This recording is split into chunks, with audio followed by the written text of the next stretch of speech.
The philosophy for Jaguar really hasn't changed that much. What we have done is taken the values of what was great the cars in the 50s and 60s when Jaguar really were in their heyday of style and just reinterpreted them into modern cars. It was quite necessary to us as a design team that we should move on. I think it's been quite a while now since Jaguar have taken the fundamental essence of their design cues and design philosophy and actually moved on to the next generation, if you look at the last few generations of cars. Because what I know to be absolutely true is when I grew up with Jaguars in the 60s, and I had a great appreciation for them. The one thing I did understand then, even at that age, was they were very modern cars. And I think if one thing we've perhaps lost a little bit over the time, we've created heritage rather than modernity. And what we need to do is get back to modernity again, because that's rightfully ours. It's not something that just belongs to our competitors. Jaguar should be modern-looking cars. Fundamentally, a Jaguar is a sports saloon, a sports sedan. It's not just another five-seater family saloon. It is about being a sporting car. So given these parameters, then we wrap the package around the parameters of this car as tightly as we can get away with. The surfacing of the car is very important. And the whole point in Jaguar surfaces or shapes is they have to be very pure and very understandable. But at the same time, to make the excitement, to give them some excitement, they have to have a lot of movement as well. It's very easy to just put another line, another swage line, another crease into the shape to give it that visual excitement. Surface entertainment, I call it. But we can't do that with the Jaguar. It has to be pure because it has to be beautiful to look at.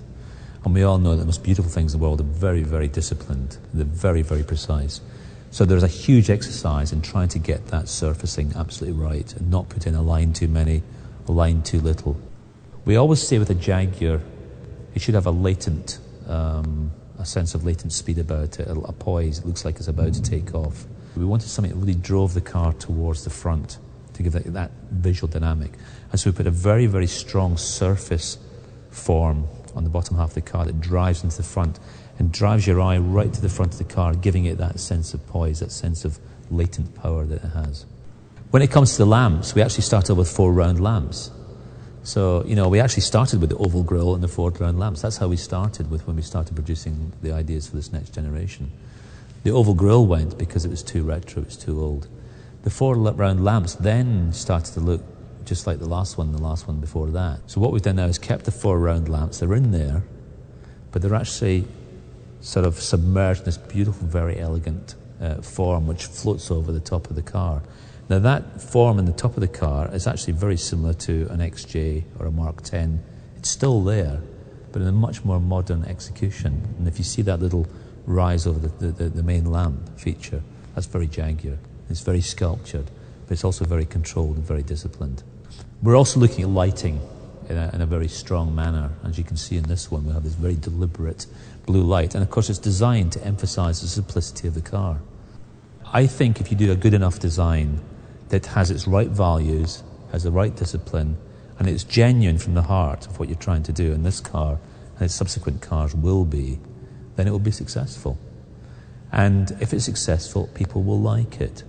Will it appeal to current owners? I'm sure it will do.